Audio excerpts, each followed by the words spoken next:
Assalamualaikum warahmatullahi wabarakatuh.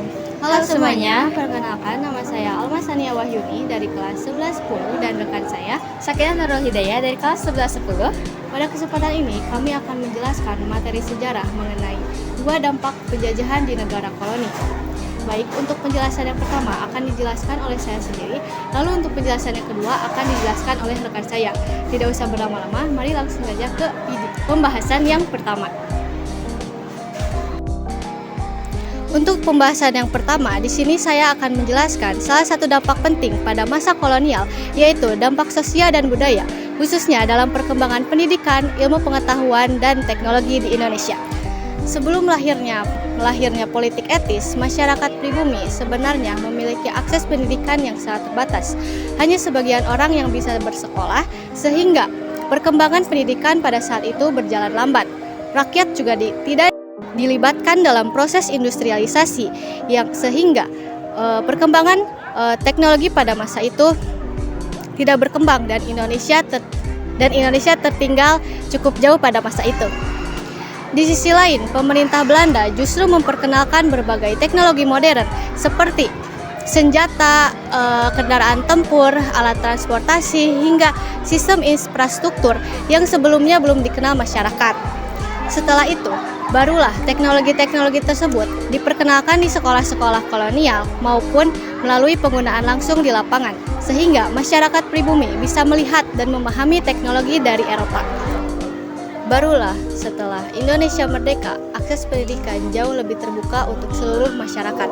Dengan terbukanya akses pendidikan yang lebih luas ini, perkembangan pengetahuan dan teknologi di Indonesia bergerak lebih cepat. Nah, dari sini dapat kita simpulkan bahwa kolonialisme di bidang sosial dan budaya memiliki dampak negatif dan positif. Baik, sekian dari penjelasan saya. Terima kasih.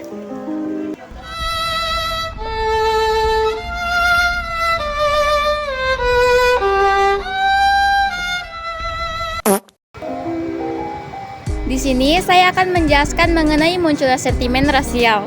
Pada masa penjajahan Belanda, pemerintah kolonial secara sengaja menerapkan kebijakan rasial yang membeda-bedakan penduduk berdasarkan golongan. Golongan tersebut dibagi menjadi tiga. Yang pertama ada golongan tertinggi yaitu golongan Eropa. Yang kedua ada golongan menengah yaitu golongan Timur Asing seperti Cina dan Arab. Dan yang terakhir ada golongan terendah yaitu golongan pribumi.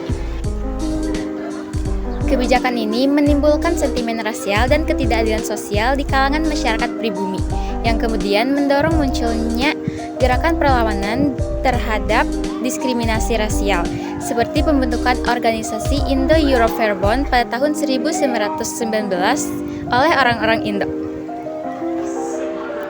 Orang pribumi sering disebut sebagai inlander dengan nada merendahkan, sedangkan golongan Cina lebih makmur karena lebih dilindungi oleh hukum barat dan menjadi peran penting dalam bidang ekonomi.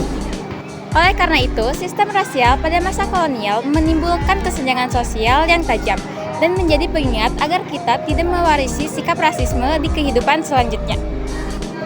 Sekian pemaparan materi dari kami mengenai dua dampak penjajahan di negara koloni. Semoga materi yang telah kami sampaikan dapat menambah wawasan bagi para penyimak video ini. Terima kasih atas perhatiannya. Wassalamualaikum warahmatullahi wabarakatuh. Meanwhile,